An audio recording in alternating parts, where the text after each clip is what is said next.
কয়েকদিন আগেই বড়মশাই বড় বড় দুটো মাছের মাথা এনে দিয়ে বলছে ভালো করে রান্না করো। তো মাছের মাথা সত্যি বলতে আমার খুব একটা বেশি পছন্দ না, বড়মশাই বেশ ভালোবাসে, ওই জন্যই এনেছিল। তো চলো আজকের এই মাছের মাথাময় একটা ভিডিও তোমাদের সঙ্গে শেয়ার করি। হ্যালো এভরিওয়ান, তোমরা সবাই কেমন আছো? আমার এই ছোট্ট সংসারে তোমাদের অনেক অনেক ওয়েলকাম। প্রথমেই আগে বলে রাখি, এগুলো কিন্তু ছিল ব্রিগেড মাছের মাথা। তো আমি কিন্তু খুব একটা বেশি মাছ চিনি না, বড়মশাইয়ের কাছ থেকে জেনে তোমাদের সঙ্গে শেয়ার করলাম।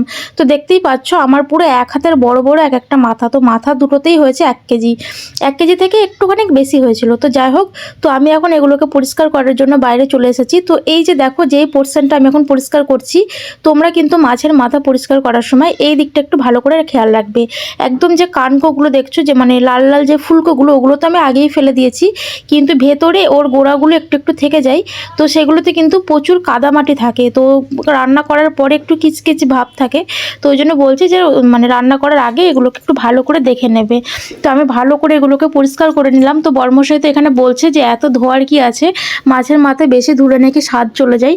তো আমি বলছি যে দেখো ভেতরের দিকটাতে কত পাক মাটি সব ভরা আছে, তো এগুলো রান্না করলে তো একদম মানে তরকারিটাই পুরো নষ্ট হয়ে যাবে। তো যাই হোক, আমি এখন ভালো করে এদিকে মানে মাথাগুলোকে পরিষ্কার করে নিচ্ছি। তবে হ্যাঁ, আজকে কিন্তু মানে দুটো মাছের মাথা একদম 4 পিস করে নিয়ে এসেছে, আর তার সাথে কিন্তু বেশ কিছুটা মাছও বেরিয়েছে। ওই যে কানকো সাইডে কিছুটা মাছ আর কি থাকে না, সেগুলো আর কি। আচ্ছা, মাছের দামটা কিন্তু ছিল 120 টাকা করে কেজি। তো এই মাছটার দাম ছিল 120 টাকা। তো আমি তো আমার বড়মশাইকে বলছিলাম যে 120 টাকা দিয়ে তুমি মাছ আনতে পারতে, তুমি এই মাথা কেন নিয়ে এসেছো? কিন্তু ওই যে খেতে পছন্দ করে, তাই আমার আর কিছু বলার নেই। তো এই যে দেখো বেশ কিছুটা মাছও বেরিয়েছে, তো এর মধ্যে কিছুটা আঁশ ছিল, তো ওটাকে আমি ভালো করে পরিষ্কার করে নিলাম। আর এদিকে কানকোগুলো খাওয়ার জন্য তো বাড়িতে একটা সদস্য আছেই, তো তার জন্য ওগুলো রেখে দিয়েছিলাম। তো যাই হোক, তারপরে যে দেখো রান্না বান্না করতে চলে এসেছি। তো প্রথমে আগে মাথাগুলোকে ভেজে নিচ্ছি। তো এত বড় বড় মাথা, আমাকে তো প্রায় 2-3 বার করে ভাজতে হয়েছে, মানে 3 বার লেগেছে আমার সমস্ত মাছগুলোকে ভাজতে। আর এই যে দেখো লাস্টের দিকে আমি মাছের যে পোর্শনটা ওটা ভেজেছিলাম। আর আজকে আমি রান্না করব দুটো রেসিপি, মানে মাছের মাথা কষা রান্না করব, আর করব মাছের মাথা দিয়ে মুগের ডাল। তো দুটো রেসিপি কিন্তু আমার বড়মশাইয়ের খুবই পছন্দের। তোমাদের তো প্রথমেই বললাম যে আমি কিন্তু মাছের মাথা খুব একটা বেশি পছন্দ করি না। সত্যি কথা বলতে ছোটোবেলায় আমি মাছের মাথা খেতামই না, আমার কেন জানি না ঘেন্না লাগতো।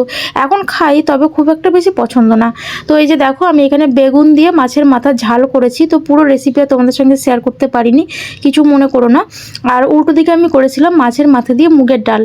তবে হ্যাঁ, আজকে রেসিপি দুটো কিন্তু আমার বড়মশাইয়ের খুবই পছন্দের ছিল, মানে ও বলছিল। আর এমনিতেও আজকে মাছের মাথাগুলো একদম টাটকা ছিল, আর টাটকা মাছের যে মানে যেই রেসিপি করো না কেন সেটাই ভালো লাগে খেতে। তো রান্না করার পরে দেখো লুকটা কত সুন্দর এসেছে। আর এদিকে মুগের ডালও কমপ্লিট। তো যাই হোক, আজকের মতো ভিডিওটা এই পর্যন্ত। তোমাদের কেমন লাগলো অবশ্যই জানিও। টাটা।